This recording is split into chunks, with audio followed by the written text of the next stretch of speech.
Je vous propose de vous asseoir afin que nous puissions reprendre.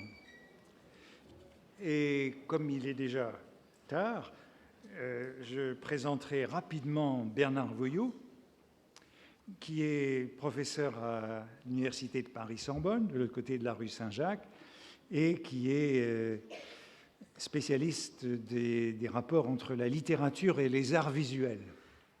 Donc, ça tombe bien dans notre sujet. Il a publié évidemment beaucoup de livres sur la peinture, sur Julien Gracq, sur les Goncourt. Mais la raison pour laquelle je l'ai invité cette année, c'est à cause de Champfleury. Vous avez peut-être remarqué que c'est la première fois aujourd'hui que je ne parle pas de Champfleury durant mon cours. Au fond, ce cours aurait pu être un cours sur Champfleury. J'aurais dû mettre à l'affiche non pas Baudelaire, mais Champfleury. Je ne sais pas pourquoi j'ai mis Baudelaire, par habitude, par tradition.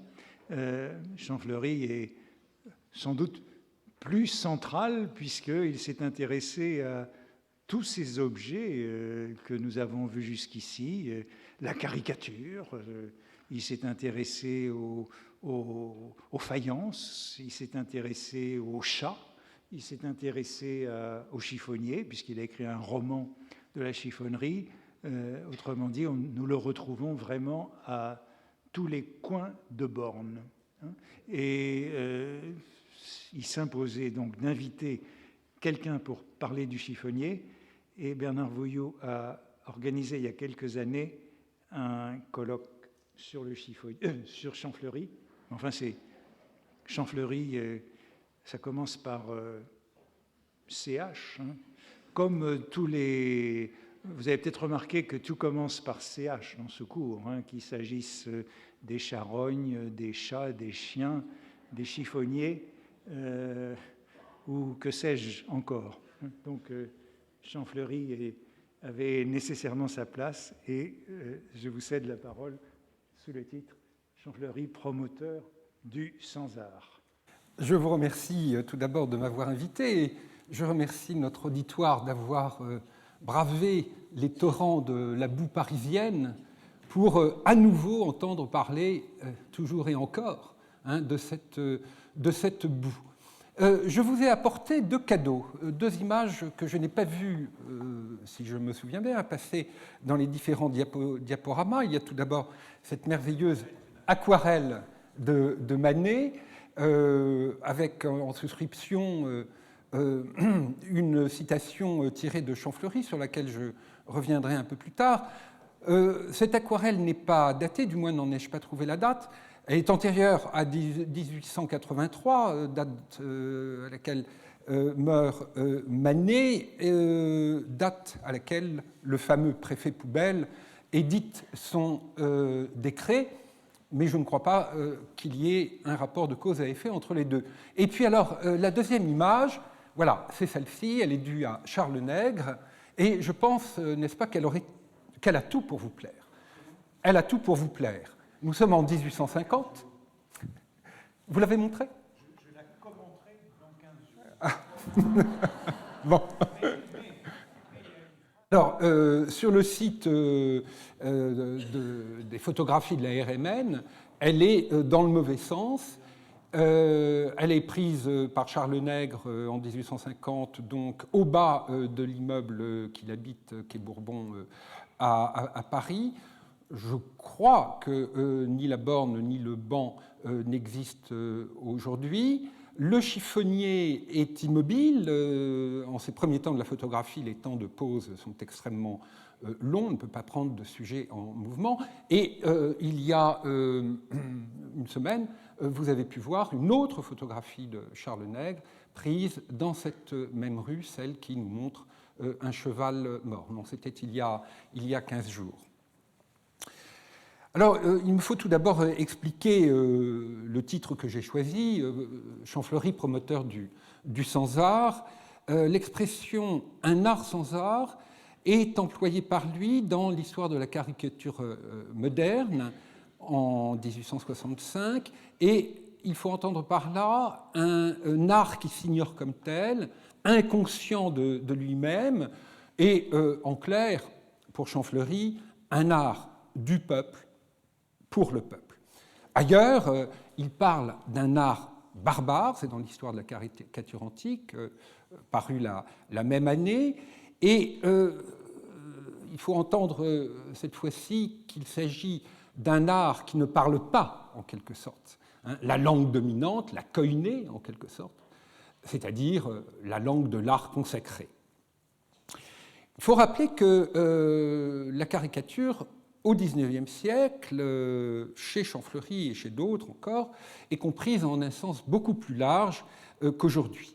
Elle englobe les formes du comique, du satirique, du grotesque, et chez Champfleury, et c'est cela qui est intéressant, elle s'étend même aux, je cite, gaies peintures de mœurs, scènes familières des basses classes, incidents burlesques fréquents dans les divertissements de petites gens. Or, aux yeux de Champfleury, c'est parce que cet art dit mineur est ignorant de ce qu'il est qu'il diffère de l'art des artistes et qu'il en diffère en bien. Ce que Champfleury condamne, en effet, c'est la prétention à l'art. Les philosophes analytiques parlent de candidature à l'art. Et par là, il s'écarte de toutes les positions esthètes, depuis l'art pour l'art de Théophile Gautier jusqu'à l'écriture artiste des Goncourt, auquel il réserve beaucoup de flèches empoisonnées. Et par là s'explique aussi sa défiance à l'égard de l'esthétique, comprise comme science du beau, science qui plus est, c'est une circonstance aggravante, assujettie à la fumeuse théorie spéculative allemande. C'est ce qu'il laisse entendre dans quelques-uns des volumes de son Histoire de la caricature. Et en dépit de l'admiration qu'il porte à son ami Baudelaire, il considère ses propositions avec circonspection. Alors, trois courts textes, trois citations, toutes trois relatives à la chiffonnerie, exemplifient la position singulière de Champfleury. La première, je la tire du recueil Les Excentriques, du conte L'homme aux figures de cire.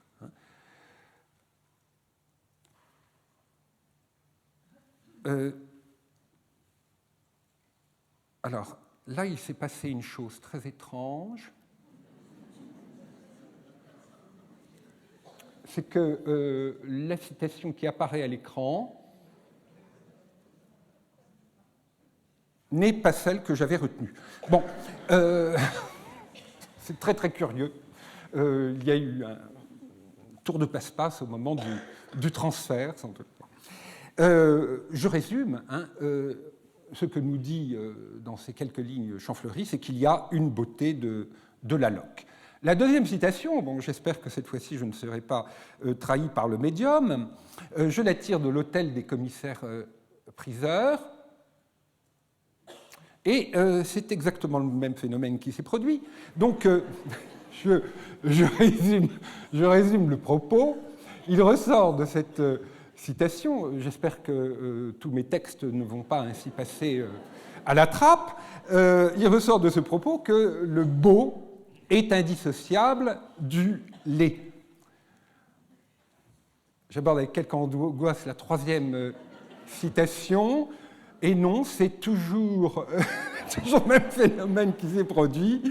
Donc, eh bien, c'est dans l'un des contes d'automne, volume de 1854, conte intitulé Le comédien Trianon. Il est question de ce langage que les femmes qui fréquentent les milieux du théâtre ont pris des poètes et des peintres, et qu'elles répètent avec une certitude renversante. Bon, ce n'est pas cet éternel procès sur le psittacisme féminin qui me retient ici, mais c'est plutôt ce qui suit, à savoir un éloge du langage simple et direct du chiffonnier. Alors, la place de Champfleury dans le programme de ce cours ne tient pas seulement à l'amitié qu'il a liée à Baudelaire en leurs années de Bohème, au temps du salut public, que tous deux coéditent avec Charles Toubin. Et là,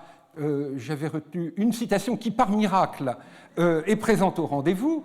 Alors, vous avez là un bel exemple de la prose emportée, furibonde, et nous dirions aujourd'hui non exempte de quelques relents populistes, où l'on s'en prend aux foutriqués, aux ventrus et aux bornes. Et c'est le dernier paragraphe qui m'intéresse. Il n'y a plus de foutriqués, il n'y a plus de ventrus, il n'y a plus de bornes que celles des rues.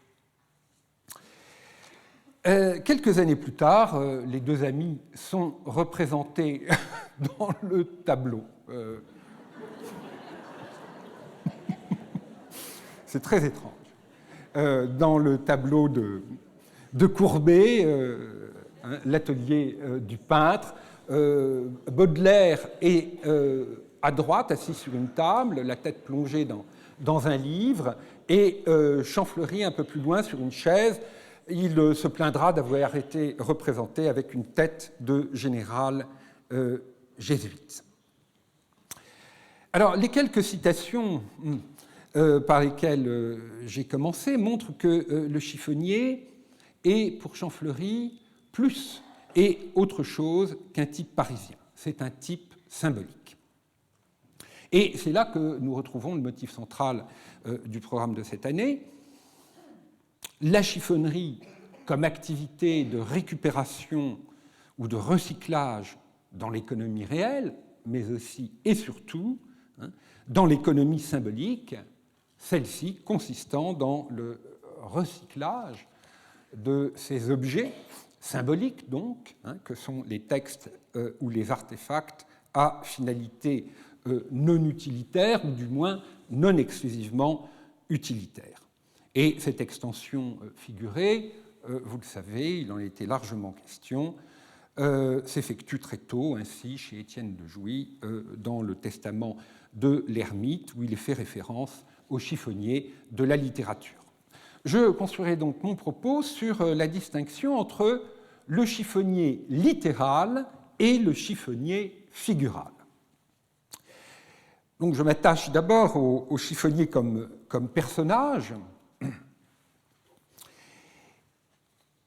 Et avant d'en venir à ce passage des excentriques, oui, qui est bien là, je préciserai que si l'on accepte la mascarade de la vie parisienne, publiée en 1859, qui est le grand roman de la chiffonnerie, au moins dans sa première moitié, et sur lequel, bien sûr, je m'arrêterai dans un moment, les références au type parisien du chiffonnier sont somme toute assez peu nombreuses et discrètes dans l'œuvre de Champfleury. On peut les répartir entre deux grands thèmes, la vie des objets et la vie des chiffonniers. Comme beaucoup de ses contemporains, Champfleury semble fasciné par les deux cycles par lesquels passent les objets. Le cycle premier est clairement un cycle organique, tout s'use et se dégrade, mais l'intervention du chiffonnier amorce le cycle d'une récupération et pour un peu d'une rédemption. Pour l'usager, si l'on voit les choses de son point de vue, un objet, mais il faudrait décomposer le mot. Un objet, rappelant ainsi que l'objet est toujours finalisé. C'est ce qui vient s'objecter au regard. L'objet, donc, lorsqu'on en a usé et qu'on l'a usé, est fini. Et un objet fini, ce n'est plus qu'une pauvre chose. C'est rien. C'est une rien, comme on disait dans l'ancienne langue, en jouant sur l'étymologie, rien, rem, accusatif de reste la chose. Et c'est de cette chose, sans plus de finalité utilitaire, que s'empare le chiffonnier pour la réinsérer dans le circuit des objets ou des matières. Ainsi, dans la vie d'un vêtement, le chiffonnier est celui qui arrive au bout de la chaîne du premier cycle. Dans l'une des nouvelles donc, du recueil les excentriques, Bug-Jargal, le héros qui porte ce nom venu de Hugo, est un croque-mort, ou si vous préférez, un employé des pompes funèbres.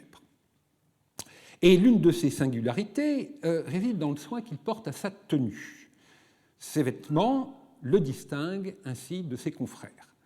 D'ordinaire, ils sont vêtus de noir, mais on ne sait pourquoi, leurs habits de drap deviennent tout d'un coup du lefting, c'est une étoffe de laine rase, brillante, et de noir passe à un ton verdâtre et malheureux qui chagrine la vue. Leurs crêpes sont tout de suite loques, et plus d'un chiffonnier en ferait fi. L'Hôtel des commissaires-priseurs, publié en 1867, fait allusion à l'une des matières collectées par les chiffonniers, le métal, et sont ainsi comparées dans ce passage les activités des chiffonniers, ce sont des auvergnats, du faubourg Saint-Antoine, et des chiffonniers du faubourg Saint-Marceau, aujourd'hui Saint-Marcel. De même que les chiffonniers du faubourg Saint-Marceau ramassent les os, les débris de papier, de robes, de vieux chapeaux, les auvergnats de la rue de Lappe recueillent les rognures de ferraille, de zinc et de fer blanc. Là s'opère la fonte du vrai or des anciens cadres, des anciens meubles, des anciennes pendules. Là se démantèle une machine à vapeur usée en même temps qu'une commode Louis XV. Il faudra se souvenir de cette citation un peu plus tard. En marge de ces références, qui sont tout à fait transparentes, il faudrait faire un sort à des notations récurrentes où nulle allusion n'est faite au chiffonnier et où le chiffon équivaut à ce qu'il y a de plus infime. Un ami du narrateur des propos amoureux, qui date de 1857, raconte comment un de ses amis le sauva de la ruine en l'aidant à vendre tout son mobilier. Un matin, il arriva avec des marchands de meubles et traita sans pitié de tout le mobilier. Il ne laissa pas un chiffon. Mariette, dans Les aventures de Mademoiselle Mariette, déclare pouvoir s'habiller avec un chiffon. Alors, à vrai dire, le propos ne manque pas de sel si l'on se souvient que le modèle de ce personnage passe pour avoir été une professionnelle du déshabillage, Marie-Christine Roux, puisqu'il s'agit d'elle, donc on vérifie que les chiffons sont à ses pieds, a posé entre autres pour Ingres, pour Nadar et pour Jérôme. C'est cette photographie qui a servi de patron, en quelque sorte, à la pose de Freinet dans le fameux tableau de Jérôme. Et cette jeune personne, qui n'a pas froid, est traditionnellement considérée aussi comme un modèle de la musette des scènes de la vie de Bohême. Mais il arrive que le chiffon renvoie à un état du papier, ce matériau de l'écrivain, sans qu'il soit précisé si le papier en question a été fabriqué à partir de chiffon ou de pâte de bois. Le personnage principal des Demoiselles Tourangeau, un roman de 1864, relevant d'une longue maladie, retrouve avec plaisir ses manuscrits et il s'adresse ainsi à sa sœur. C'est un plaisir que de voir tous ces chiffons de papier qui n'ont l'air de rien, n'est-ce pas, Christine, et qui représentent l'avenir, la gloire et la fortune. Le contraste entre la matière et sa finalité et d'autant plus fort que la finalité peut être tout autre, des plus prosaïques, hein, simplement bureaucratique. Dans Monsieur de Boisdivers, un roman antérieur qui est de 1857, il est question d'un employé modèle dont le bureau est remarquable notamment par, je cite, l'absence de ces petits chiffons de papier jetés en boule qui caractérisent l'employé désordonné. Alors, avec ces chiffons de papier, il faudrait s'intéresser plus largement à tout ce qui, dans les textes de l'époque, comme dans les images, a chu sur le sol. Et on pourrait ici tenter une interprétation littéraliste ou réaliste de la Geworfenheit chez Heidegger, dans Sein und Zeit. Vous voyez, nous sommes vraiment très très loin. Hein, ce que Heidegger appelle donc l'être jeté. C'est la condition du Dasein, de l'être là humain. Alors, la première mention qui est faite des chiffonniers dans l'œuvre de Champfleury a trait à leur mode de vie. On la trouve dans Chien-Caillou, nouvelle publiée en 1847 dans les Fantaisies d'hiver et qui a beaucoup fait par la suite pour la célébrité de l'écrivain. Les deux sœurs, Nini et Antoinette, qui habitent dans le même immeuble que Chien-Caillou, personnage inspiré du graveur Rodolphe Brédin, une figure de la bohème parisienne, et qui se lient à celui-ci, ont un père qui fait le chiffon. Amourette, qui ne veut pas être à la charge de sa sœur, lui déclare « Demain, je veux retourner chiffonner avec papa. Il me battra, ça m'est égal, au moins tu ne seras plus obligé d'aller avec ton vieux. » Ton vieux, c'est Chien-Caillou. Réponse de Nini, tu sais bien que nous sommes trop grandes pour faire le chiffon, que le métier ne va pas et que si papa nous a renvoyés, c'est qu'il ne pouvait plus nous nourrir. Alors, l'accent est mis évidemment sur le peu de rapport de cette activité, mais ce que je trouve intéressant, c'est que Champfleury met en évidence les mots et les expressions qui caractérisent le milieu des deux sœurs. Et cet usage des sociolectes, c'est l'une des leçons qu'il a retenues de Balzac.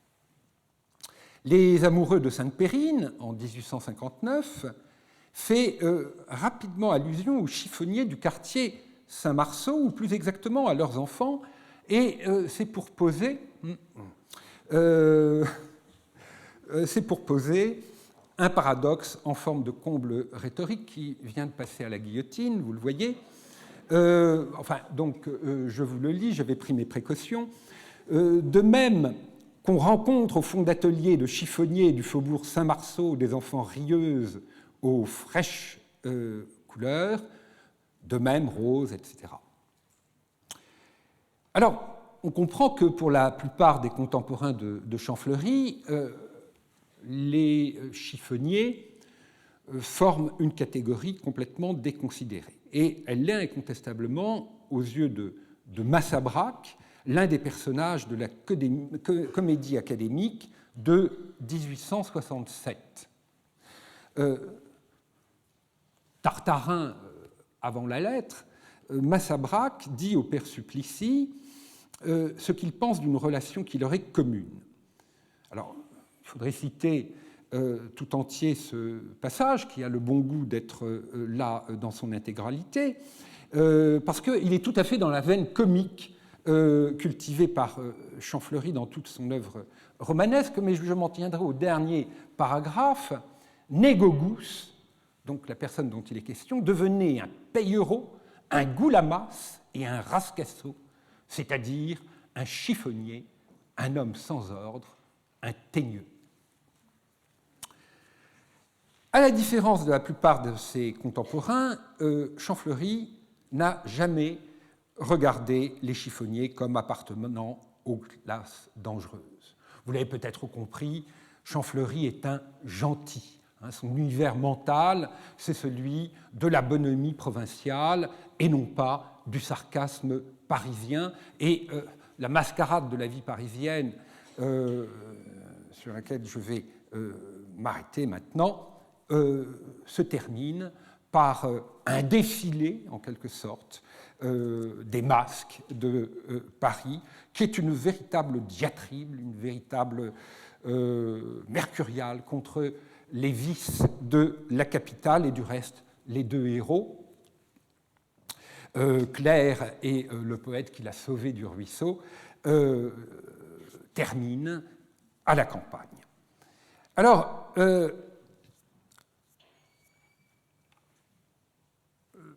La mascarade de la vie parisienne, c'est à la fois un roman picaresque et un roman panoramique.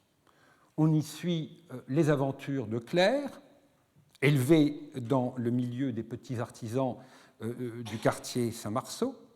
Claire qui s'est amourachée d'un joli garçon, prénommé Auguste, et c'est pourquoi elle fuit la maison paternelle et se trouve ainsi embarquée dans une série de péripéties qui l'amènent successivement dans le quartier latin, où elle passe d'une chambre d'étudiant à l'autre, à l'hôpital de la Salpêtrière, dans les deux maisons d'une aventurière qui organise des tables de jeu clandestines, dans un cercle de spirites, escrocs, eux aussi, comme il se doit, chez un vieux naturaliste un peu toqué, qui brigue l'Académie des sciences, et derrière lequel je me demande d'ailleurs, puisque lui dissèque des cygnes et non des chats, s'il n'y a pas comme un souvenir de Claude Bernard, chez une fabricante de planches coloriées, dans un café-théâtre de seconde zone, puis au théâtre de l'Ambigu-Comique, où, par ses caprices et son comportement fantasque, elle devient la coqueluche du public. Elle finit sur le trottoir, où, comme on dit à l'époque, elle tombe dans le ruisseau, mais, je vous l'ai dit, il y a un happy end.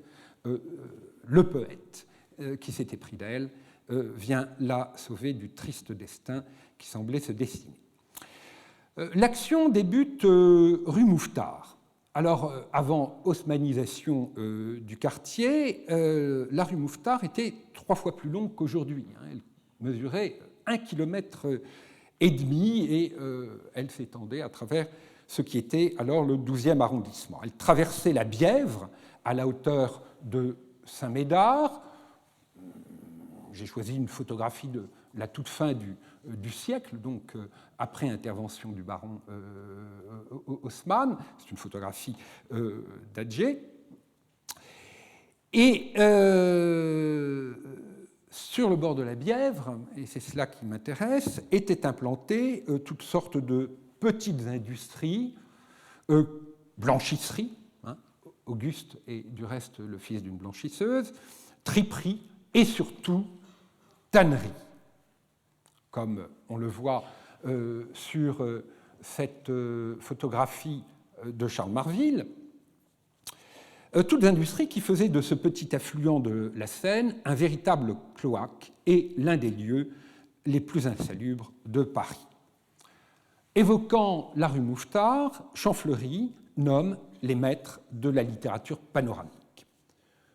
Je lis le philosophe Mercier, qui avait rêvé quelques timides percées au cœur de Paris, étonné de retrouver une capitale toute nouvelle, irait se retremper dans le faubourg Saint-Marceau, chanté par son élève rétif de la Bretonne.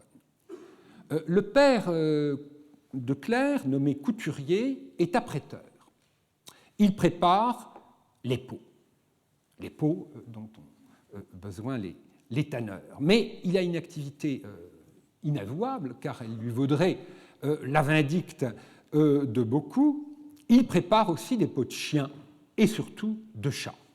Et à cette fin, il a commis une bande d'une dizaine de chiffonniers chargés donc d'assassiner à travers les rues de Paris ces délicates créatures. Alors les premiers chapitres de La Mascarade nous valent de nombreux développements sur la chiffonnerie qu'il faudrait tous citer. je m'en tiendrai seulement à quelques-uns. Il a été fait allusion, lors de séances précédentes, à la comparaison de la chiffonnerie avec l'alchimie. Elle intervient ici dans les toutes premières pages. Les modernes alchimistes de nos jours, qui ont découvert mieux que l'or, c'est-à-dire la transformation de tout produit inutile en apparence, ont fait jouer au chat mort un rôle immense dans la pelleterie.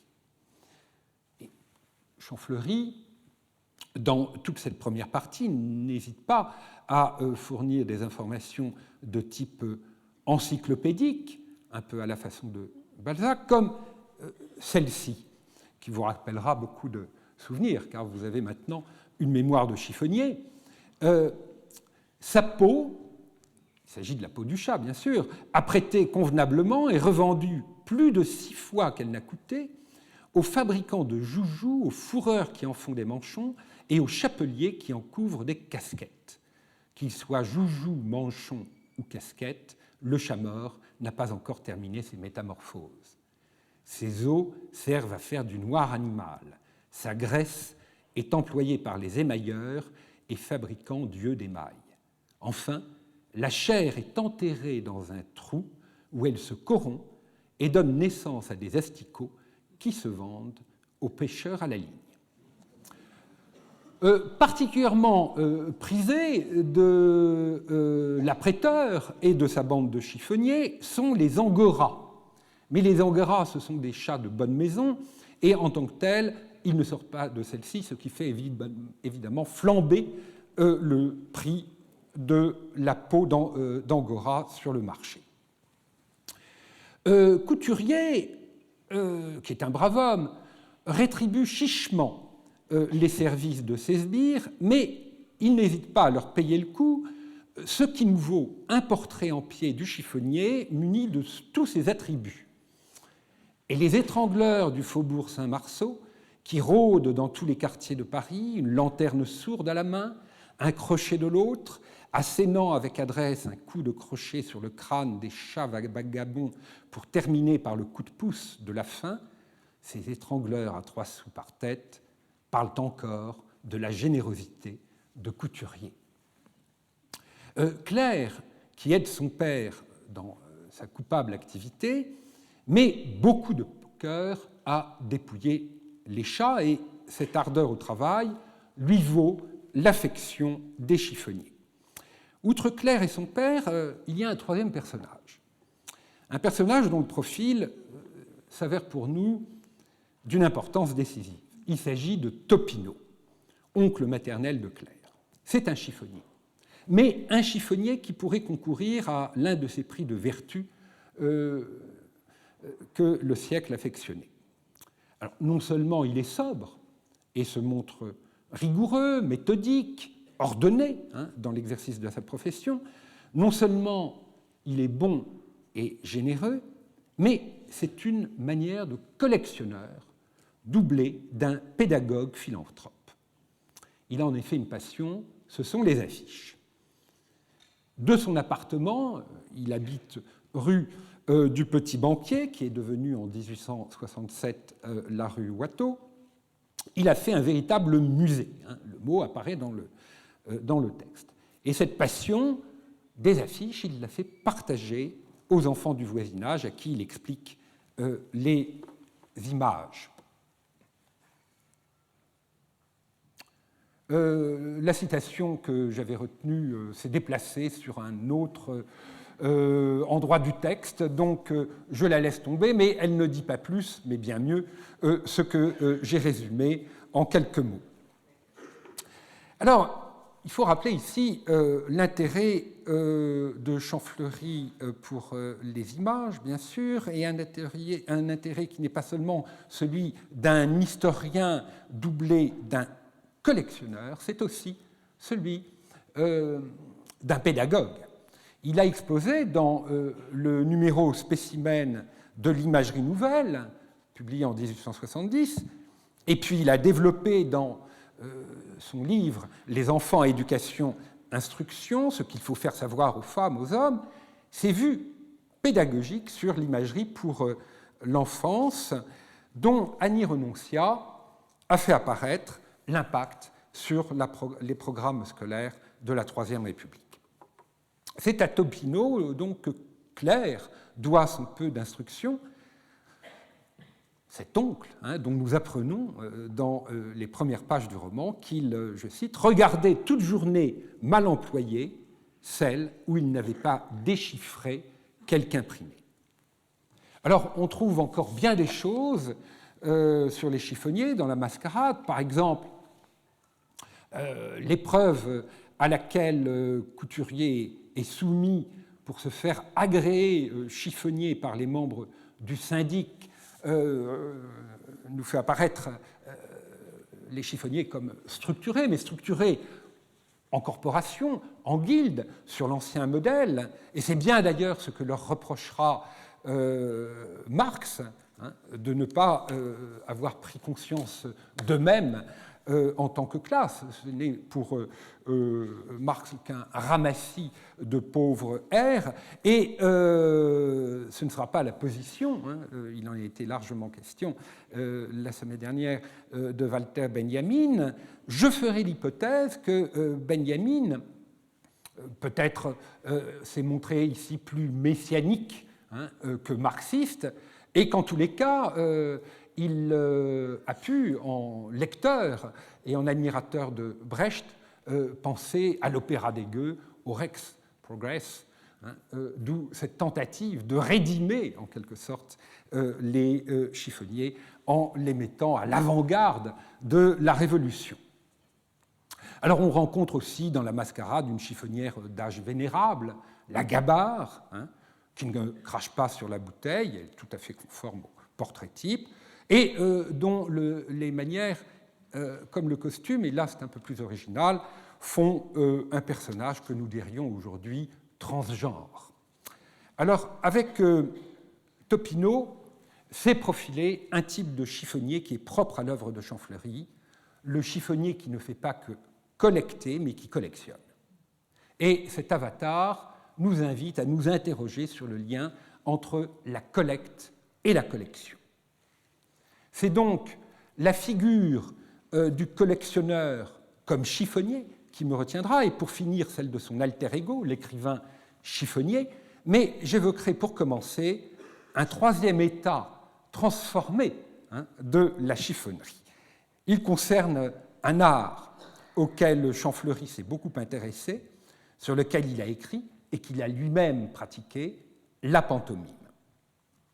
Quel rapport, allez-vous me dire, avec la chiffonnerie? Eh bien, pour le comprendre, il faut se tourner vers les discussions savantes qui entourent à l'époque les origines de la commedia dell'arte, à laquelle la pantomime est étroitement liée à travers les personnages d'Arlequin et de Polichinelle. On s'interroge alors sur la filiation possible entre la commedia dell'arte et les Atellanes, un genre théâtral, satirique, venu de la tribu des Osques et importé à Rome. Pour Charles Labitte, professeur au Collège de France, l'Atellane est l'ancêtre de la commedia dell'arte. Se fondant sur une scolie de Martial, il voit dans le mime Paniculus, auquel il fait référence, qui est reconnaissable à sa batte et à son chapeau, l'ancêtre d'Arlequin. François Génin aborde la question de la dérivation d'Arlequin à partir de Paniculus, et il rappelle qu'on y a vu une allusion à l'habit d'Arlequin confectionné de petits morceaux de drap. Il conclut « conjecture plus ingénieuse que solide ». Pour Maurice Meyer, l'affiliation d'Arlequin partirait non pas de Paniculus, mais de Panucheati, qui est le titre d'une pièce qui nous est parvenue sous une forme fragmentaire et qui repose sur le travestissement. Le nom Panucheati venant, comme Paniculus, de panus, qui a le sens de guenille, haillon, mais aussi compresse, lambeau, morceau d'étoffe. Et je voudrais ajouter que chiffon, guenille, haillon, loque se disent en allemand Lumpen. Arlequin, l'un des personnages clés de la pantomime, vêtu de briques et de brocs, ne serait qu'une créature de chiffon. Et tous ceux qui ont approché la réalité de la scène pantomimique, comme Champfleury, ne peuvent évidemment l'ignorer. Vous voyez cet arlequin de Traviès dans une gravure de 1832 que le dessinateur nous montre crotté, le même Traviès qui illustrera le texte sur les chiffonniers dans Les Français peints par eux-mêmes, mais vous l'avez déjà vu. Alors qu'il y ait plus d'un rapport entre chiffonnerie et collectionnisme, entre collecte et collection, plusieurs indices nous en assurent. Dans la littérature de l'époque, les descriptions de collectionneurs en appellent aux mêmes figures, non seulement celle du cueilleur, de celui qui cueille, qui récolte, mais aussi celle du chasseur, du pêcheur. Larousse consacre 2 longs articles à la collection et aux collectionneurs. Il fait état d'un véritable engouement du siècle pour le fait de collectionner. Il parle de collectionnomanie et de bric-à-bracomanie. Il se plaît à souligner aussi la bizarrerie des goûts des collectionneurs. Mais Balzac signalait déjà la prédilection de tels rentiers collectionneurs pour les affiches. À la fin du siècle, on parlera d'affichomanie. Le XIXe siècle, qui est le grand siècle des sommes, des totalisations, des recueils, est aussi une période faste pour les collectionneurs. On voit affluer sur le marché des biens d'origine nobiliaire ou ecclésiastique qui ont été dispersés après les secousses de la Révolution. Avec l'ascension et l'essor de la bourgeoisie, le nombre et le volume des ventes s'accroissent à tel point entre 1840 et 1850 que l'on est obligé de leur trouver un lieu plus vaste. Ce sera l'hôtel Drouot qui ouvre ses portes en 1854. De la seconde moitié du siècle date, c'est important pour l'histoire des collections, les premiers travaux historiques sur la collection, les collectionneurs et ce que l'on appelle plus généralement le collectionnisme. Ce sont les travaux de Louis-Clément de Ries, d'Edmond Bonafé, de Paul Eudel, qui préfacera les 3 catalogues de vente des collections de Champfleury. Mais je reviens à notre thème, le rapport le plus direct entre chiffonnerie et collectionnisme, eh bien, c'est Champfleury qui l'établit. Champfleury, en effet, s'intéresse à tout ce que méprisent les gens de goût. Les caricatures, les faïences à destination des campagnes et des faubourgs, et notamment les faïences révolutionnaires, l'imagerie populaire. Et cette dilection pour de tels objets explique le traitement méprisant auquel va être exposé dans le journal des Goncourt l'entrée du 16 décembre 1860, qui est un chef-d'œuvre de rosserie littéraire, lorsque les Goncourt apprennent que Champfleury, qui leur rend visite, a plus de 600 assiettes révolutionnaires, ils manquent s'étrangler et il conclut, c'était bien là le mot de la fin, il ne voit en lui qu'un tâcheron, un laborieux, sans génie et au goût complètement dépravé. Face en effet à des collectionneurs distingués, légitimes, comme les Goncourt, comme Lacaze, qui réunit une grande collection autour de 1860 de maîtres du XVIIIe siècle, Champfleury fait figure d'illégitime. Et même Baudelaire expédie ce sujet d'une formule assassine, assiette à coque, gravure au clou.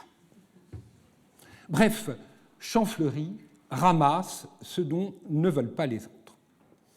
Or, en valorisant un art sans art, Champfleury ne fait pas que défendre un point de vue esthétique. Il se définit comme historien, comme archéologue. Le mot revient très souvent dans ses écrits, et il rêve d'un musée. D'une certaine manière, on pourrait dire qu'il imagine quelque chose comme un musée des arts et traditions populaires, lequel, celui que nous connaissons, ne sera fondé qu'en 1937. Alors il faut dire que ce siècle de collectionneurs est fasciné par le précédent qu'a constitué l'achat par l'État en 1843 des collections de Dusommerard, ces meubles et objets du Moyen-Âge auxquels personne ne s'intéressait et qui ont permis de fonder le musée de Cluny. Dusommerard, soit dit en passant, qui est nommé élogieusement dans le roman d'un autre écrivain collectionneur, le cousin Pons. Ce musée, Champfleury le veut non tant de manière narcissique, pour abriter ses propres collections, que pour sauver les témoins d'une culture et les faire connaître. Et pour ce qui est de ses propres collections, il fait preuve du même libéralisme, finalement, qu'Edmond de Goncourt. Ce qui a été extrait du marché doit revenir sur le marché. Leurs collections finissent donc à Drouot.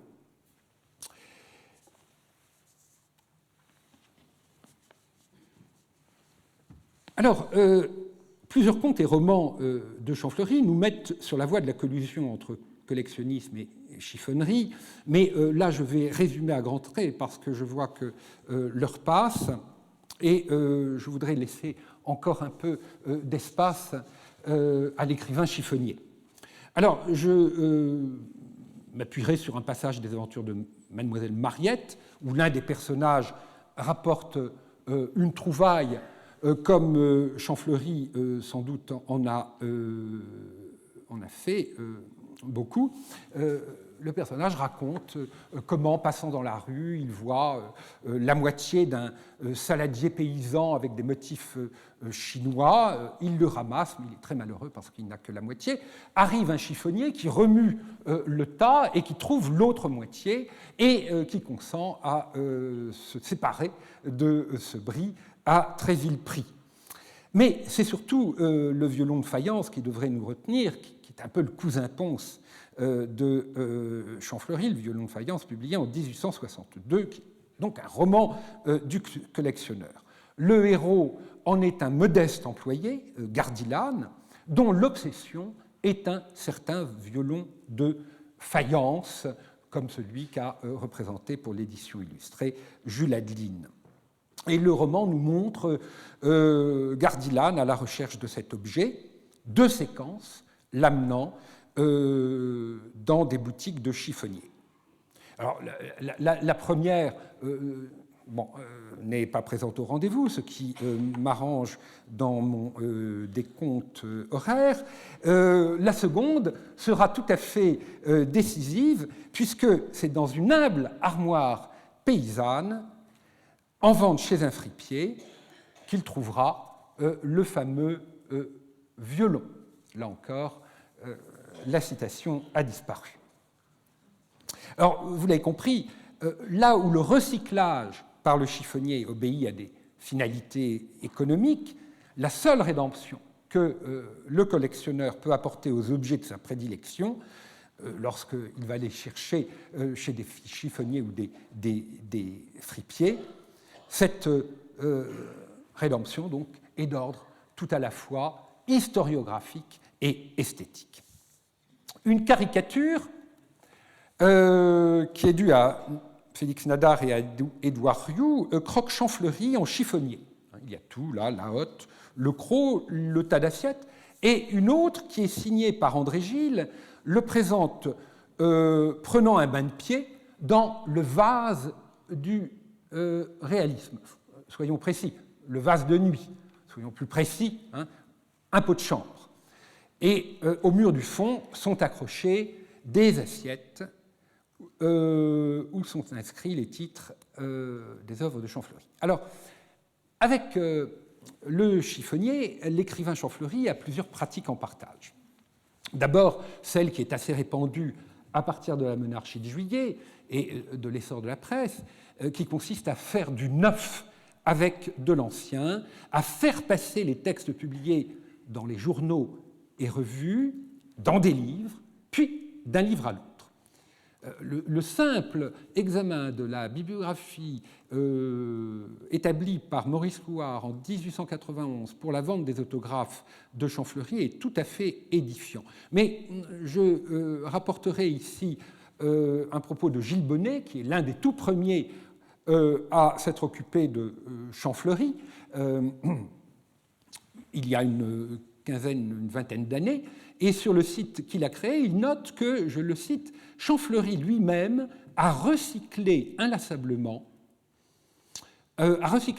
nombre de ses textes, réédités sous des titres différents, ou a recomposé inlassablement des recueils de contes à géométrie variable. Pour l'écrivain réaliste, mais réaliste au sens où aujourd'hui nous disons de quelqu'un qu'il est pragmatique, rien ne se perd. Mais la marque distinctive de l'écrivain réaliste, alors au sens littéraire et esthétique du XIXe siècle, c'est qu'il recycle dans ses écrits le produit de ses observations. Et en cela, il est un peu semblable, le parallèle va vous paraître étrange, au romancier mondain décrit par Proust, qui circule silencieusement dans les salons, le monocle vissé à l'œil, semblant proclamer partout « j'observe ». Champfleury n'aura jamais trahi le programme esthétique de ses textes manifestes des années 1850, la lettre à George Sand et l'article sur Robert Schall notamment. Alors, je ne rapporterai pas, parce que je n'en ai plus le temps, l'opinion de Sainte-Beuve, qui le décrit, non sans quelque dédain, comme un studieux observateur et un copiste consciencieux des personnages et des situations naturelles, ou l'opinion beaucoup plus favorable de Jules Troubat, dans sa préface à Champfleury et Sainte-Beuve, pour qui Champfleury, romancier né malin, est doué d'un esprit fin et délicat et d'une observation pénétrante. Bien des passages de ces fictions, et nous en avons vu quelques exemples, pourraient être lus comme des petits faits, comme des choses vues, qu'il a accrochées ou crochetées pour les mettre dans sa hotte de romancier. L'une des grandes différences, et je conclurai là avec Baudelaire, j'ai pétri de la boue et j'en ai fait de l'or, c'est que chez l'auteur du Spleen de Paris, si l'ordure du moderne est convertie en or, cet or est celui de la forme. Proust, dans des pages magnifiques du Contre Sainte-Beuve, parle à propos de Baudelaire de ces formes inouïes, j'emprunte toutes ces expressions à Proust, de ces formes d'une planète où lui seul a habité, de ces belles formes sombres, éclatantes, nourrissantes, de ces belles formes d'art qui posent leurs grandes formes chaleureuses et colorées sur les faits qu'il énonce. Et Proust les compare même, de manière vraiment étrange, à des sacs qui pourraient contenir une bouteille ou un jambon. Eh bien, pour conclure, et pour être généreux, je dirais que Champfleury n'eut Dieu que pour la bouteille et le jambon.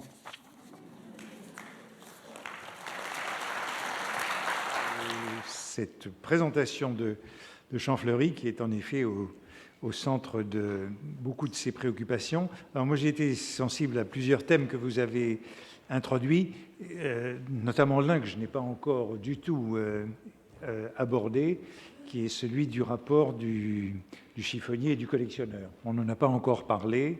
Il est évidemment très important et là aussi très ancien. Peut-être que tout de même, j'ai mentionné, je ne m'en souviens plus maintenant, dans l'un des cours précédents, le chiffonnier littérateur d'Étienne de Jouy, qui est un collectionneur, qui collectionne les textes et qui recompose à partir de sa collection. Donc le thème du chiffonnier collectionneur est présent dès Étienne de Jouy.